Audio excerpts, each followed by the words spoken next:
শ্রী শ্রী রামকৃষ্ণ কথামৃত 1885 22 ফেব্রুয়ারি, চতুর্থ পরিচ্ছেদ। জন্মোৎসব রাত্রে গিরিশ প্রভৃতি ভক্ত সঙ্গে প্রেমানন্দে। সন্ধ্যা হইল, ক্রমে ঠাকুরদের আরতির শব্দ শোনা যাইতেছে। আজ ফাল্গুনের শুক্লাষ্টমী, 6-7 দিন পরে পূর্ণিমায় দোল মহোৎসব হইবে। সন্ধ্যা হইল, ঠাকুরবাড়ির মন্দির শীর্ষ প্রাঙ্গণ, উদ্যানভূমি, বৃক্ষশীর্ষ চন্দ্রালোক মনোহর রূপ ধারণ করিয়াছে। গঙ্গা এক্ষণে উত্তর বাহিনী, জ্যোৎস্নাময়ী মন্দিরের গা দিয়া যেন আনন্দে উত্তরমুখ হইয়া প্রবাহিত হইতেছেন। ঠাকুর শ্রীরামকৃষ্ণ নিজের ঘরের ছোট খাটটিতে বসিয়া নিঃশব্দে জগন্মাতার চিন্তা করিতেছেন। উৎসবান্তে এখনও 2-1টি ভক্ত রহিয়াছেন। নরেন্দ্র আগেই চলিয়া গিয়াছেন। আরতি হইয়া গেল। ঠাকুর আবিষ্ট হইয়া দক্ষিণ পূর্বের লম্বা বারান্দায় পাদচারণ করিতেছেন। মাস্টারও সেইখানে দণ্ডায়মান আছেন ও ঠাকুরকে দর্শন করিতেছেন। ঠাকুর হঠাৎ মাস্টারকে সম্বোধন করিয়া বলিতেছেন, আহা, নরেন্দ্রের কি গান! মাস্টার, আজ্ঞা, নিবিড় আধারে ওই গানটি? শ্রীরামকৃষ্ণ, হ্যাঁ, ও গানের খুব গভীর মানে, আমার মনটা এখনও যেন টেনে রেখেছে। মাস্টার, আজ্ঞে হ্যাঁ। শ্রীরামকৃষ্ণ, আধারে ধ্যান, এইটি তন্ত্রের মত। তখন সূর্যের আলো কোথায়? শ্রীযুক্ত গিরিশ ঘোষ আসিয়া দাঁড়াইলেন। ঠাকুর গান গাইতেছেন। মা কি আমার কালোরে, কালোরূপ দিগম্বরী হৃদিপদ্ম করে আলোরে। ঠাকুর মাতোয়ারা হইয়া দাঁড়াইয়া দাঁড়াইয়া গিরিশের গায়ে হাত দিয়া গান গাইতেছেন।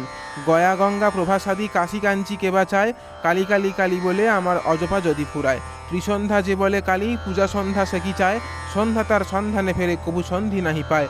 দয়াব্রত দান আদি আর কিছু না মনে লয়, মদনেরই যাগযজ্ঞ ব্রহ্মময়ীর রাঙা পায়। আবারও গান। এবার আমি ভালো ভেবেছি, ভালো ভাবির কাছে ভাব শিখেছি।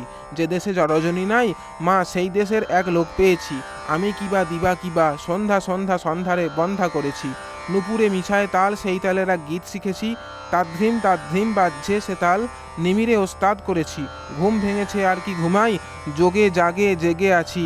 যোগনিদ্রা তরে দিয়ে মা ঘুমেরে ঘুম পাড়ায়েছি। প্রসাদ বলে ভুক্তি মুক্তি উভয়ে মাথায় রেখেছি। আমি কালী ব্রহ্মজনে মর্ম ধর্মাধর্ম সব ছেড়েছি। গিরিশকে দেখিতে দেখিতে যেন ঠাকুরের ভাবোল্লাস আরও বাড়িতেছে। তিনি দাঁড়াইয়া দাঁড়াইয়া আবার গাহিতেছেন, অভয় পদে প্রাণ সপেছি, আমি আর কি মা জমের ভয় রেখেছি। কালী নাম মহামন্ত্র আত্মশির শিখায় বেঁধেছি।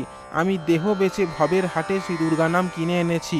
কালী নাম কল্পতরু হৃদয়ে রোপণ করেছি।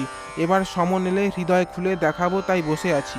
ঠাকুর ভাবে মত্ত হইয়া আবার গাহিতেছেন, আমি দেহ বেচে ভবের হাটে শ্রী দুর্গা নাম কিনে এনেছি। গিরিশাদি ভক্তের প্রতি ভাবেতে তরল তনু হরল গেগান।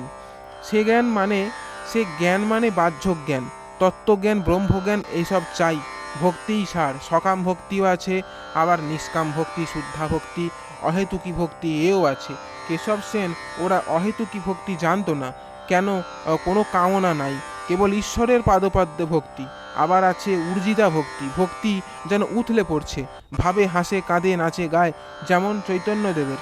রাম বললেন লক্ষ্মণকে, ভাই, যেখানে দেখবে উর্জিতা ভক্তি, সেইখানে জানবে আমি স্বয়ং বর্তমান। ঠাকুর কি ইঙ্গিত করিতেছেন নিজের অবস্থা? ঠাকুর কি চৈতন্যদেবের ন্যায় অবতার, জীবকে ভক্তি শিখাইতে অবতীর্ণ হইয়াছেন? গিরিশ, আপনার কৃপা হলেই সব হয়। আমি কি ছিলাম, কি হয়েছি? শ্রীরামকৃষ্ণ, ওগো, তোমার সংস্কার ছিল তাই হচ্ছে, সময় না হলে হয় না। যখন রোগ ভালো হয়ে এলো তখন কবিরাজ বললে, এই পাতাটি মরিচ দিয়ে বেটে খেও। তারপর রোগ ভালো হলো। তা মরিচ দিয়ে ঔষধ খেয়ে ভালো হলো না আপনি ভালো হলো, কে বলবে? লক্ষ্মণ লবকুশকে বললেন, তোরা ছেলে মানুষ, তোরা রামচন্দ্রকে জানিস না, তাঁর পাদস্পর্শে অহল্যা পাষাণী মানবী হয়ে গেল। লবকুশ বললে, ঠাকুর সব জানি, সব শুনেছি। পাষাণী যে মানব হলো সে মুনিবাক্য ছিল। গৌতম মুনি বলেছিলেন যে ত্রেতাযুগে রামচন্দ্র এই আশ্রমের কাছে দিয়ে যাবেন, তাঁর পাদস্পর্শে তুমি আবার মানবী হবে। তাই এখন রামের গুণে না মুনিবাক্যে কে বলবে বলো? সবই ঈশ্বরের ইচ্ছায় হচ্ছে। এখানে যদি তোমার চৈতন্য হয়, আমাকে জানবে হেতুমাত্র। চাঁদ মামা সকলের মামা, ঈশ্বর ইচ্ছায় সব হচ্ছে। গিরিশ হাস্যে, ঈশ্বরের ইচ্ছায় তো, আমিও তো তাই বলছি। সকলের হাস্য। শ্রীরামকৃষ্ণ গিরিশের প্রতি, সরল হলে শীঘ্র ঈশ্বর লাভ হয়। কয়জনের জ্ঞান হয় না?